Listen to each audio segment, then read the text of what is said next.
Hello friends, আসসালামু আলাইকুম। আশা করি আপনারা সবাই ভালো আছেন এবং আলহামদুলিল্লাহ আপনাদের দোয়া আমিও খুব ভালো আছি। সো আমরা আজকে ঘোরা চিন্তা ভাবনা করে একটু বের হয়েছিলাম।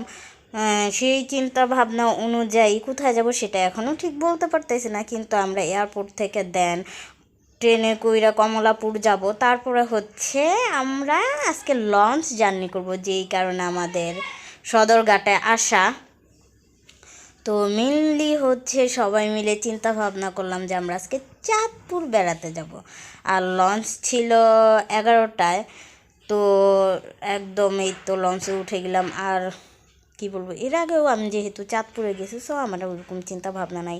অনেকে লঞ্চ জার্নি করতে ভয় পায়, কিন্তু আলহামদুলিল্লাহ কোনো কিছুতেই ভয় পাই না। সো লঞ্চে ওঠার পরে এই তো সদরঘাটের আশেপাশে পরিবেশ। আর হ্যাঁ, লঞ্চ জার্নি কাদের ভালো লাগে অবশ্যই সেটা কমেন্টে জানাবেন। সো আমাদের এই তো বুড়িগঙ্গা থেকে লঞ্চটা ছেড়ে দিছে চাঁদপুরের উদ্দেশ্যে।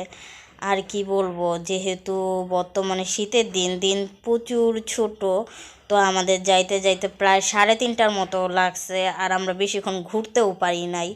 সো নদীর মাঝখানে আশেপাশে পরিবেশ দেখতে দেখতে 1 কাপ কফি খেলাম। দেন খাওয়ার পরে তো পরন্ত বিকেল, একদমই সময় পাইনি। মানে পুরা চাঁদপুরটা যে আমরা ঘুরা দেখবো ওইরকমভাবে আমি আসলে ভিডিও শেয়ার করতে পারি নাই।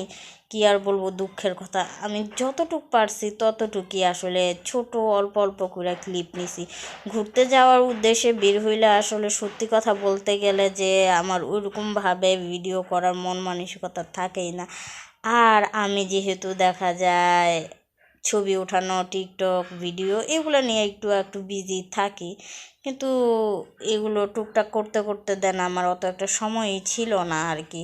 যাই হোক, আমার আজকের ভিডিওটি যদি আপনাদের ভালো লাগে তাহলে প্লিজ লাইক, কমেন্ট এবং শেয়ার করবেন। আপনারা যারা আমাকে আগে থেকেই সাপোর্ট করতেন তাদেরকে জানাই অসংখ্য ধন্যবাদ। আর আমার ভিডিওতে কোনো ধরনের ভুল ত্রুটি হয়ে থাকলে সেটা অবশ্যই ক্ষমার চোখে দেখবেন। সবাই ভালো থাকবেন। আল্লাহ হাফেজ।